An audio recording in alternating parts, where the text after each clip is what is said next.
Hi guys, my name is Lhey and welcome back for another video here on Mommy Lhey Designs. I am going to be doing a little bit of journaling today in my Hobonichi, and I am going to be completely honest with you.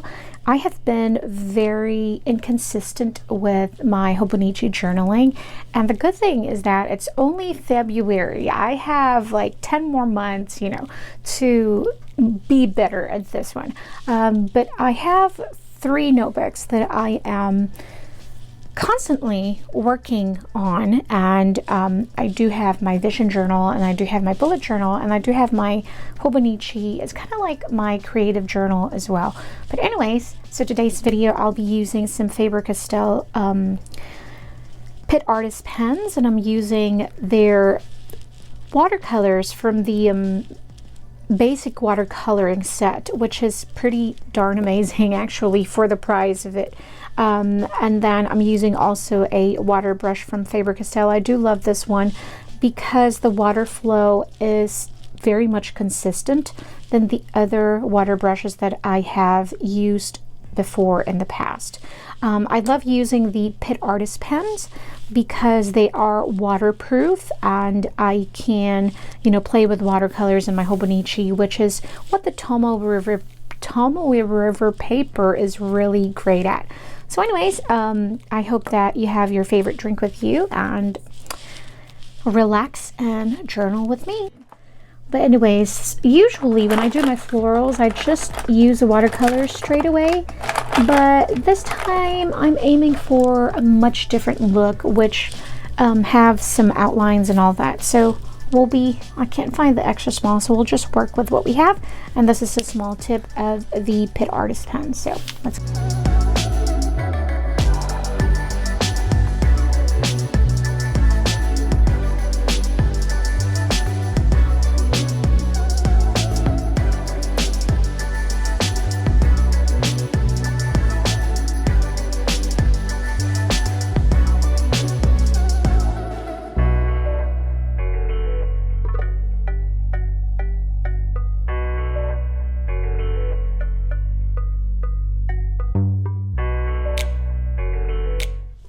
So as you can see here, my line art is really just loose florals. I mean, I am not great at names of flowers. I mean, I just am not, but I love putting them in my journals. I love drawing them, although I have no idea what kind of flowers I'm drawing, but it seems like I just have this, basic petals and basic leaves, and it just looks like flowers to me. And so and I think when I'm journaling, what I try to do is not overthink things. It really beats the purpose of the free flow of your creativity. It takes away the relaxing part from the journaling. It becomes work again, since I'm a freelance artist, and when I sit down and try to overthink things, that's when it becomes work. But when I can do my own style and just kind of go with the flow, that's when it becomes very relaxing. It becomes part of my journaling process to kind of like unwind and just relax. So anyways, now that we've had our outline, I'm going to get my watercolors and drop a little bit of water in here. I also have my water here that I love using because there's like 2 in here. I got this from TJ Maxx, I think, or Home Goods. But anyways, I don't think I do have a lot of water in my brush, but we're gonna do that. So I think I'm gonna stay with this color family over here, which are the colors yellow, orange, a deeper orange in here. Maybe I'll do a little bit of pink and some magenta. Also, what's important is when you're doing watercolors, you should have at least, a clean paper towel or like a scratch paper beside you, so you can, even though I have water in here, but sometimes if you're just using this water brush pen, it'll be nice to just kind of have something in here to clean your brush before you dip into another color, so you don't cross-contaminate your colors if you're not using a separate dish to kind of do your mixing. But since I don't want to cross-contaminate them, I do have a baby wipes here that I'm going to use, and then I have my dirty water and then clean water over here as well. Okay, so let's get to coloring.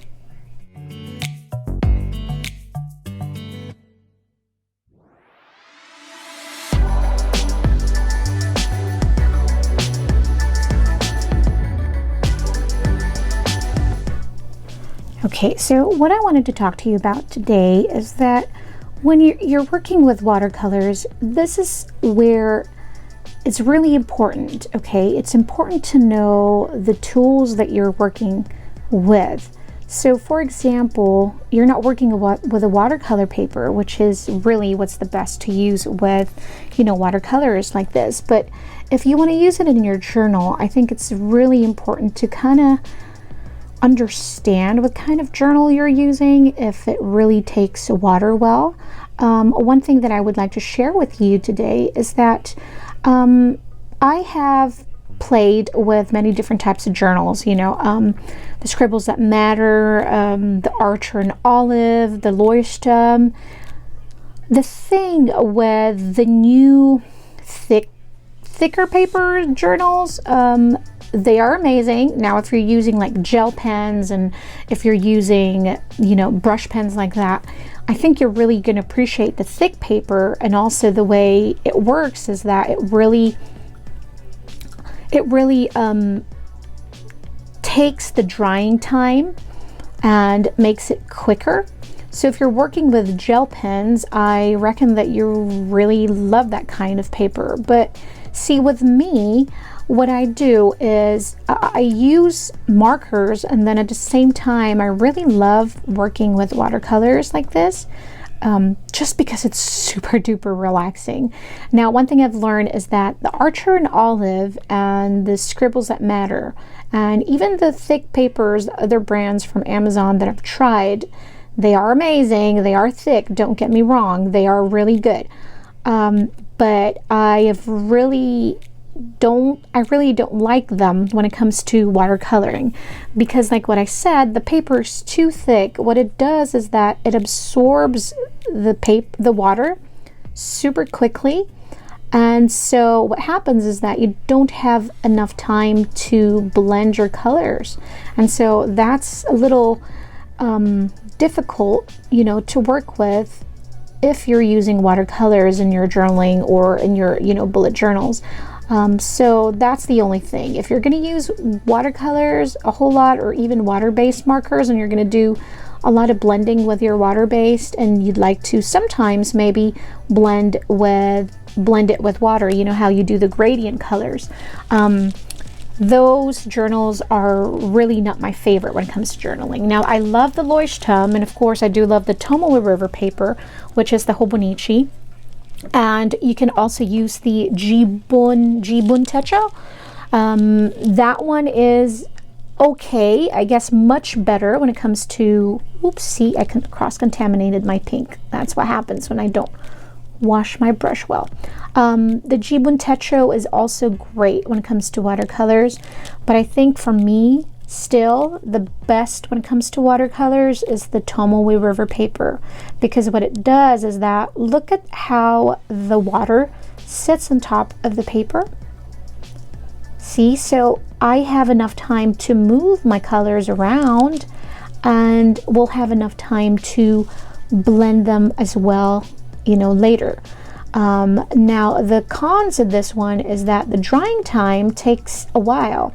But since I am not in a hurry and my journal just stays here in my craft room or my office, I don't really mind just keeping it open for a while and just let it sit there and let it dry. So that's the only cons when you're working with the Tomoe River paper, is that it is smooth, it is buttery smooth, the paper is just divine, but it will be difficult for the lefties, and then it'll be difficult for gel pens, and also very difficult to, takes a little longer time to dry. So those are just a little my 2 cents, just in case you're wondering what kind of journals are best to use with your watercolors. But anyways, if you guys have any other questions, you can always leave them in the comment section down below, and I'll try my hardest to get back with you as soon as I can. And I really do appreciate you guys being here today, and I love the engagement. I love it when you guys leave me comments and let me know what you think, and anything. Just chat with me. I love talking with you guys. But another thing that I want to add, when you're doing watercolors, see what I did when I first colored in this floral?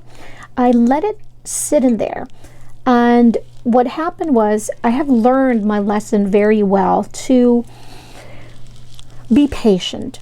I think patience is really the key when you're working with watercolors, because what happens is that if you put in two colors together and you really don't want those colors to blend in, they will blend in because the water will let them, meet with each other, and the two colors would meet and they would blend. And with the green and the yellow, that one I did it purposely. See? And then with that little bit of orange, darker orange in the middle, I wanted to kind of like flow in and blend in with the orange. But once that dry, I'm going to come in and add more darker orange just to create depth in the petals. And this is what we're going to do with this floral here. So if I would think that my light source is coming from the right side, naturally my shadows would be at the bottom or the left side of my florals, right? So I'd probably put in some orange in here, there, some orange in there. And also another trick when you're playing with watercolors is that make sure that you play enough with the brush that you're using. The paper, of course, is really, really important. To know how much water you're putting in your brush, that matters a whole lot, because what was happening before, and it would frustrate me a whole lot, is that I would get puddles and puddles of water, and I could never get the right consistency of how much water should I add and how much colors of watercolor should I add. So I kind of, what it is really is just kind of like trial and error. Just kind of play with it and don't get frustrated and then quit. I mean, it's okay to get frustrated, but as long as you just keep going again, that's what matters most, is that get frustrated and then pick up those brushes and then just start creating again. Here I'm just adding a little bit of that more green, because what happens is that when you first lay down colors, look at that, I have green here. What happens is that when you first lay down your colors, it's called, just adding a light wash, and then you go back in again. Once it dries, you go back in and then you add in your shadows or your depth, and then don't forget to leave kind of like white space, and that becomes your natural highlights in your artwork. But pretty much this is it. I feel like this is more dry than that one because I feel like I added too much water in there. So I'm just gonna work with this one here. So I have a darker pink, or kind of like magenta color.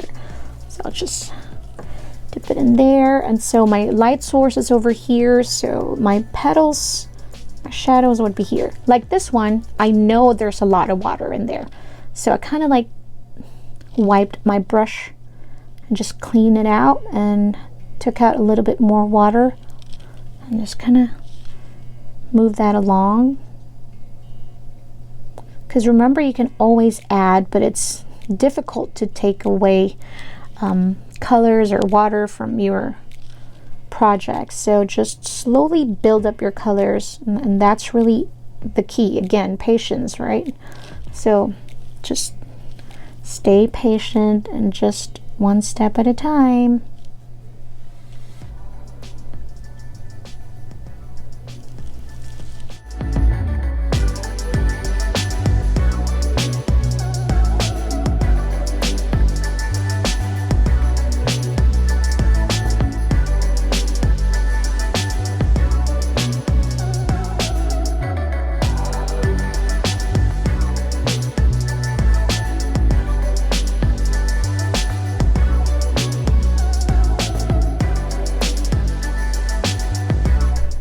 Okay guys, so we did it. Basically that's it. What I did was I just added, I didn't realize that I wasn't filming this process, but I just added some yellows and my leaves just to kind of add highlights.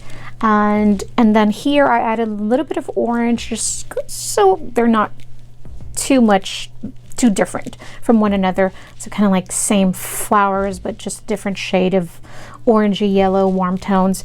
But anyway, so I will try and find the link to this Faber-Castell set. It is super awesome. I mean, don't expect too much because it's a basic set for watercolorings, but if you are new to watercolors and you like to practice, I think it's really a great set to start with. But anyways, thanks for joining me today. My name is Lhey. Until next time, I will see you guys soon. Bye.